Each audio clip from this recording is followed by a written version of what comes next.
तुम जो मर्जी कहो सृष्टि, लेकिन बेहतर यही होगा कि तुम अपनी मर्जी बदल दो। सृष्टि, मेरा और पृथ्वी जी का रिश्ता जिस मोड़ पर आ चुका है, यहाँ से वापस जाने के सारे दरवाजे बंद हो गए हैं। तुम समझती क्यों नहीं? ये सच नहीं है दी, ऐसा आपको लगता है। अभी भी वक्त है दी, आप यू टर्न ले सकते हो। कौन से यू टर्न की बात कर रही? उस मोड़ से, उस वक्त से मैं बहुत आगे आ चुकी हूँ और मेरी जिंदगी में मेरे लिए जो लिखा है ना, उससे मुझे कोई प्रॉब्लम नहीं है। मुझे मेरी किस्मत का लिखा मंजूर है। देख भाई सृष्टि, इंसान अकेले नहीं चलता है इस दुनिया में। हमारे साथ बहुत से हमारे अपने जुड़े होते हैं। हमारे हर एक फैसले से हमारे अपनों की जिंदगियां भी अफेक्ट होती हैं, उन पर भी इम्पैक्ट पड़ता है। अब क्या हमेशा अपनी खुशी के बारे में सोचें? अरे हमारे अपनों की मर्जी भी मायने रखती है, क्योंकि वो हमारे लिए बहुत मायने रखते हैं। और मैं अपनी मर्जी चलाकर अपने अपनों की उम्मीदें नहीं तोड़ सकती। मुझ में इतनी हिम्मत नहीं है। अपनों की उम्मीदों से यू मीन माँ की उम्मीदें, करेक्ट? माँ की उम्मीदों की वजह से, समाज, रिवाज, रस्मों की वजह से आप अपने खुशियों का गला घोट दोगे? अरे पृथ्वी अच्छा लड़का नहीं है दी, मैं आपको कितनी बार बताऊं, मान क्यों नहीं लेते आप मेरी बात? ऐसी कोई बात नहीं है, तू बस ज्यादा सोच रही है। इतना दिमाग मत लगा। ठीक है फाइन, आपको जब अपनी जिद पे अड़ना ही है तो ठीक है, अड़े रहो, मत सुनो मेरी बात।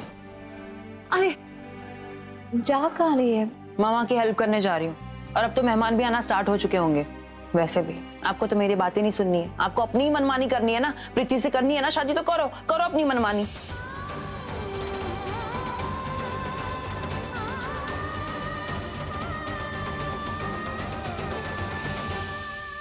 ये भगवान कब से लगे हुए हैं, लेकिन अभी भी सारे काम। अरे ये फूल और थाली यहाँ पर किसने रख दी? ये भगवान, ये ना मुझे सुन सुन सुन, इधर इधर, कहाँ जा रहा है तू? इसको पकड़ पकड़। ये थाली और फूल ना बाहर बाहर जरूरी है, वहां जाके देख रहा। जा उनको बोल फटाफट लगा दे। अरे यहाँ, अच्छा हाँ यहाँ पे भी। अरे सुन, कहाँ जा रहा है तू? फूल लेकर क्या कर रहा है? यहाँ फूल मत रख। अरे फूल तो बाहर लगाने। एक लड़ी वो उसकी होगी सफेद फूलों की, और एक लड़ी इसकी होगी। जा बाहर देकर आ। सुन जल्दी जल्दी दे, अब बाहर की डेकोरेशन पूरी हो जानी चाहिए, मेहमान आ जाएंगे। और ये थाली भी उनको बोल अच्छे से सजा देंगे, पान के पत्ते और सब सुपारी वगैरह रखकर। जब आएंगे ना दामाद जी तो उनकी आरती करनी, जा आराम से ले जा। हाँ कप्पू, तू यहाँ क्यों खड़ा है? जाके रसोई में खाना क्यों नहीं? अरे सब्जी मंडी से आई नहीं है अभी तक। आपने किसको बोला था? अरे मैंने तो सुभाष को बोला था सब्जी लाने को, वो अभी तक लेके नहीं है। अरे अब तक तो पहले राउंड के पकौड़े भी निकल जाने चाहिए थे। आप उसका नंबर दीजिए, मैं बात करता हूं। अरे लेकिन अभी तक खाना नहीं बना है, मुझे तो समझ। नंबर बेबी के बीजी, इधर आओ इधर आओ।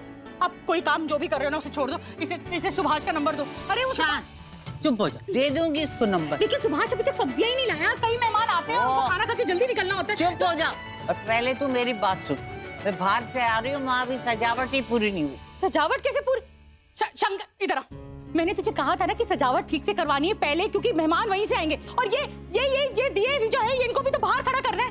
अरे मैं बॉबी को भी आवाज दे रही थी, कोई मेरी बात ही नहीं सुन रहा। दीदी वो नंबर तो दीजिए। अरे नंबर मैं देती हूँ ना, चल। हाँ चलिए। तो जा ना, मेरी शक्ल क्या देख रहा है? जल्दी जा। और सुन, किसी को भेज जल्दी से, वो ये दिए रखेंगे बाहर। हे भगवान, मुझे तो समझ में नहीं आता, एक काम खत्म करूं तो दूसरा खड़ा हो जाता है। मेहमान आने वाले हैं और बाहर की डेकोरेशन ही पूरी नहीं हुई है, और ये भी यही। पता नहीं कैसे होगा, मेरी बेइज्जती ना। अरे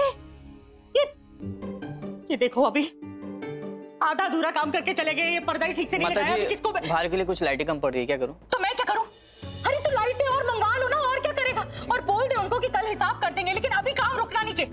ओह माय गॉड, माँ तो इतने हाइपर हो रही हैं, गुस्से का पारा बढ़ता ही जा रहा है इनका। थोड़ा ठंडा करना पड़ेगा, लेकिन कैसे? आइडिया, इनको इनकी प्यारी बिटिया के दर्शन करा देती हूँ। तो क्या होगा अगर दी और मेरी थोड़ी अनबन हुई है, लेकिन क्या कमाल की खूबसूरत लग रही है मेरी दी आज। माँ देखेगी तो उनके सारे टेंशन गायब हो जाएंगे। अरे वो लोग आ भी जाएंगे और तब भी ना ये सब। दी का कड़ा नहीं मिल रहा है, कड़ा, और उनकी झुमकी भी टूट गई है, और वो क्या कहते हैं, वो क्लिप और वो बिंदियां, वो भी नहीं मिल रही है। ये सब भी आज ही होना था।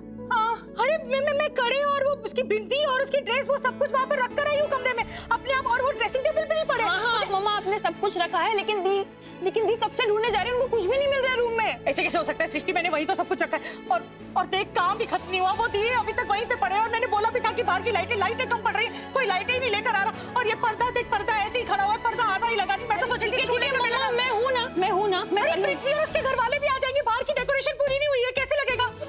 मैं कह रही, अच्छा सुन मैं जाती हूँ प्रीता के पास। उसका सजदा भी बहुत जरूरी है, लेकिन तू एक काम कर, तू ये पर्दा है ना ये ठीक से करवा देना, और देख लेना कि बाहर फूलों की लड़ियां भी लग जाए। तू देख लेना, मैं अच्छे से देख ले सब कुछ। हाँ हाँ मैं आती हूँ, जल्दी जल्दी। हाँ जल्दी जल्दी जा रही हूँ। ड्रेसिंग टेबल पर ही रखे थे मैंने कड़े, लेकिन सृष्टि कह रही है कि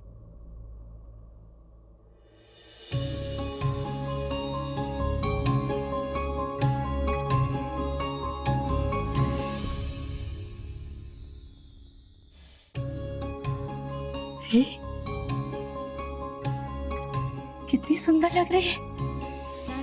ऐसा लग रहा है कि कोई परी उतर आई है। सच में बहुत सुंदर लग रही है। ये तेरा इतना सुंदर मांग टीका, ये झुमके, ये प्यारी सी मुस्कान, तुझे मेरी ही नजर न लग जाए।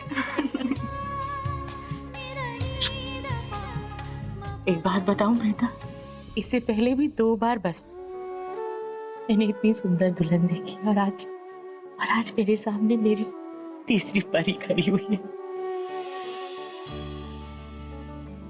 आज्ञा दी। तुम दोनों हो ही एक जैसी। जितना सुंदर तुम्हारा चेहरा है ना, उससे भी सुंदर तुम्हारा मन है। परी जैसी, सबसे सुंदर। अरे ये कड़े तो मैं कब से ढूंढ रही थी, और फिर सृष्टि ने कहा कि उसने तो मुझे बताया ही नहीं कि तूने पहन रखे। वो दूर खड़े हुए ना मेरा तमाशा देख रही हो। वो तो इतनी शैतान है ना कि अगर मेरे सामने आ जाएगी ना तो एक थप्पड़ लगा दूंगी उसको मैं मुंह पे। पता नहीं समझती क्या अपने आप को। अगर मुझे बता देती तो कब से थप्पड़ लगाओगे मुझे। और नहीं तो क्या, तूने बताया क्यों नहीं मुझे कि पहनी हुई है प्रीता ने ये कंगन? एक मिनट, मुझे समझ में नहीं आता, मतलब दोनों मिलकर मुझे डांटने शुरू हो जाते हो यार। अभी अगर किसी ने मुझे डांटा तो मैं रो दूंगी, पहले बता रही हूँ। देख, तुझे रोने की बिल्कुल जरूरत नहीं, इसे पहले ही बोल दे। आज बहुत सारे काम है, तू रो ना किसी अगले दिन रही हो। हाँ जानती हूँ आपको बहुत काम है, इसलिए तो मैंने आपका स्ट्रेस कम करने के लिए दी के पास भेजा, ताकि आप हमारी प्यारी सी ब्यूटीफुल सी परी को देखो और अपना स्ट्रेस थोड़ा कम करो। यार ये मम्मा भी ना दी, सीरियसली, मतलब जहाँ कुमकुम भाग्य नाम आ गया, जहाँ कोई फंक्शन आ गया ना, तो बस मैनेजरियल पोजीशन पे आ जाती है ये। यहाँ से वहाँ, वहाँ से यहाँ, एक काम खत्म होता है तो दूसरा स्टार्ट हो जाता है। मतलब सांस लेने तक की फुर्सत नहीं रहती इन्हें। लेकिन मम्मा आज ना मैं आपको कोई काम नहीं करने दूंगी। आज आपका काम ये है कि आप अपनी ब्यूटीफुल सी लड़कियों के साथ ब्यूटीफुल सी मामा बनके सारे गेस्ट का वेलकम करें, और बाकी के सारे काम इस नालायक सृष्टि पर छोड़ दें। लेकिन मुझे आज काम करते हुए कोई थकान नहीं हो रही है। मेरी प्रीता की सगाई है, थकान कैसे हो सकती है?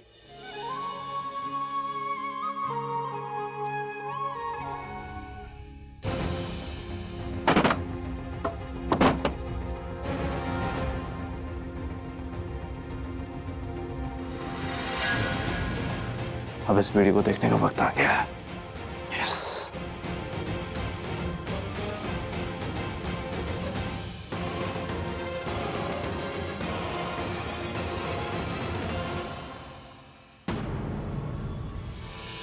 जो भी हुआ प्लीज भूल जाओ, अब मैं मूव ऑन कर चुका हूँ।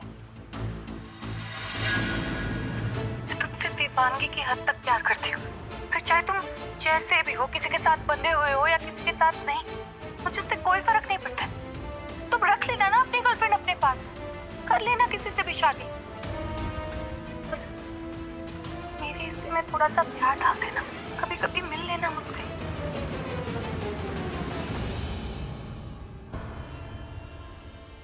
यार कैप्चर तो बहुत कुछ हुआ इस वीडियो में, लेकिन जो कुछ भी कर रही है तापसी कर रही है। आई मीन तापसी ने ये तक कह दिया कि वो पृथ्वी को दूसरी लड़कियों के साथ शेयर करने के लिए रेडी है, लेकिन पृथ्वी ने वहां भी कुछ नहीं बोला। क्या करूं यार, बुआ की पार्टी में तापसी के साथ इस कमरे में तो आ गया ये कमीना, लेकिन इसने 2 मिनट में मेरा दांव मुख पर ही पलट दिया। बहुत कमीना है यार ये, बहुत। और ये वीडियो मैंने पार्टी में चलाया और इसने इस वीडियो को भी झूठा साबित कर दिया तो आई मीन कुछ भी कह सकता है। एक नंबर का घटिया इंसान है ये। कहीं ये ना कह दे कि इसको हिप्नोटाइज किया गया था और जो कुछ भी इसके साथ हुआ इसे याद ही नहीं। बोलो डम्बो डफो डॉक्टर प्रीता अरोड़ा वो तो इसकी बात पे यकीन भी कर लेगी। अगर तापसी ने एटम बम बनकर पृथ्वी की झूठ की धज्जियां नहीं उड़ाई तो मेरे प्लान की ऐसी तैसी हो जाएगी। नहीं कराना, कुछ तो करना होगा यार। मुझे तापसी चाहिए, भड़की हुई गुस्से में लाल तापसी जो अपना पूरा गुस्सा पृथ्वी के ऊपर उतार दे। यस। करण, बेटा कहाँ हो तुम? चलो देर हो रही है। आया मॉम।